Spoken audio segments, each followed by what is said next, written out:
भगवान विष्णु के इस युग में कुल 10 अवतार हैं, जिनमें से 9 अवतार वे ले चुके हैं और 10वां अवतार कलयुग के अंत में होगा।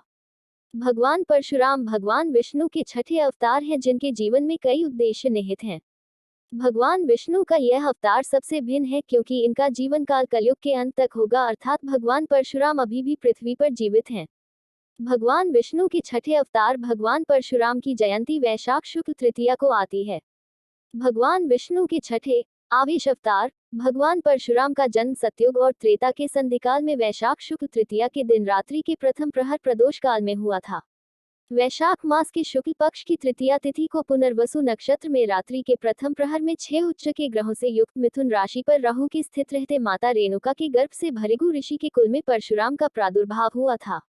ऋचिक सत्यवती के पुत्र जमदग्नि, जमदग्नि रेणुका के पुत्र परशुराम थे। ऋचिक की पत्नी सत्यवती राजा गाधी प्रसेनजित की पुत्री और विश्वामित्र ऋषि विश्वामित्र की बहन थी। परशुराम सहित जमदग्नि के 5 पुत्र थे। भगवान परशुराम का जन्म वर्तमान बलिया के खैराडीह में हुआ था। एक अन्य किंवदंती के अनुसार मध्य प्रदेश के इंदौर के पास स्थित महू से कुछ ही दूरी पर स्थित जानापाव की पहाड़ी पर भगवान परशुराम का जन्म हुआ था। एक तीसरी मान्यता अनुसार छत्तीसगढ़ के सरगुजा जिले में घने जंगलों के बीच स्थित कलचा गांव में उनका जन्म हुआ था। एक अन्य चौथी मान्यता अनुसार उत्तर प्रदेश में शाहजहांपुर के जलालाबाद में जमदग्नि आश्रम से करीब 2 किलोमीटर पूर्व दिशा में हजारों साल पुराने मंदिर के अवशेष मिलते हैं, जिसे भगवान परशुराम की जन्मस्थली कहा जाता है। परशुराम को शास्त्रों की शिक्षा दादा ऋचिक, पिता जमदग्नि तथा शस्त्र चलाने की शिक्षा अपने पिता के मामा राजर्षि विश्वामित्र और भगवान शंकर से प्राप्त हुई। च्यवन ने राजा शयाति की पुत्री सुकन्या से विवाह किया। परशुराम योग, वेद और नीति में पारंगत थे। ब्रह्मास्त्र समेत विभिन्न दिव्यास्त्रों के संचालन में भी वे पारंगत थे। उन्होंने महर्षि विश्वामित्र एवं ऋचिक के आश्रम में शिक्षा प्राप्त की। त्रेतायुग से द्वापर युग तक परशुराम के लाखों शिष्य थे।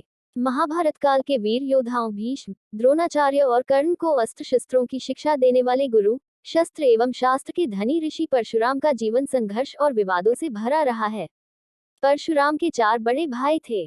एक दिन जब सभी पुत्र फल लेने के लिए वन चले गए, तब परशुराम की माता रेणुका स्नान करने गईं। जिस समय वे स्नान करके आश्रम को लौट रही थी, उन्होंने गंधर्वराज चित्रकेतु चित्ररथ को जल विहार करते देखा। ये देखकर उनके मन में विकार उत्पन्न हो गया और वे खुद को रोक नहीं पाईं। महर्षि जमदग्नि ने यह बात जान ली। इतने में ही वहां परशुराम के बड़े भाई रुक्मुआन, सुषेनु, वसु और विश्वावसु भी आ गए। महर्षि जमदग्नि ने उन सभी से बारी बारी अपनी मां का वध करने को कहा, लेकिन मोहवश किसी ने ऐसा नहीं किया। तब मुनि ने उन्हें श्राप दे दिया और उनकी विचार शक्ति नष्ट हो गई।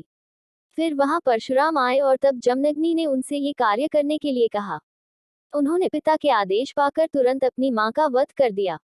ये देखकर महर्षि जमदग्नि बहुत प्रसन्न हुए और परशुराम को वर मांगने के लिए कहा। तब परशुराम ने अपने पिता से माता रेणुका को पुनर्जीवित करने और चारों भाइयों को ठीक करने का वरदान मांगा। साथ ही उन्होंने कहा कि इस घटना की किसी को स्मृति न रहे और अजेय होने का वरदान भी मांगा। महर्षि जमदग्नि ने उनकी सभी मनोकामनाएं पूरी कर दी। माता रेणुका कोंकण नरेश की पुत्री थी। हयवंशी राजाओं से युद्ध। समाज में आम धारणा यह है कि परशुराम ने 21 बार धरती को क्षत्रिय विहीन कर दिया था।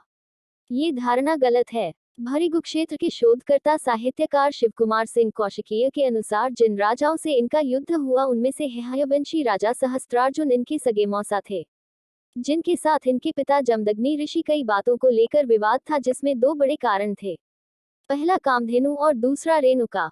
परशुराम राम के समय में हयवंशीय क्षत्रिय राजाओं का अत्याचार था। भार्गव और हयवंशियों की पुरानी दुश्मनी चली आ रही थी। हयवंशियों का राजा सहस्रबाहु अर्जुन भार्गव आश्रमों के ऋषियों को सताया करता था। एक समय सहस्रबाहु के पुत्रों ने जमदग्नि के आश्रम की कामधेनु गाय को लेने तथा परशुराम से बदला लेने की भावना से परशुराम के पिता का वध कर दिया। परशुराम की मां रेणुका पति की हत्या से विचलित होकर उनकी चिताग्नि में प्रविष्ट हो सती हो गई।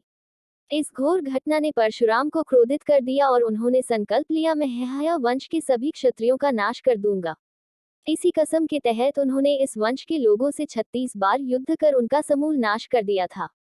तभी से यह भ्रम फैल गया कि परशुराम ने धरती पर से 36 बार क्षत्रियों का नाश कर दिया था।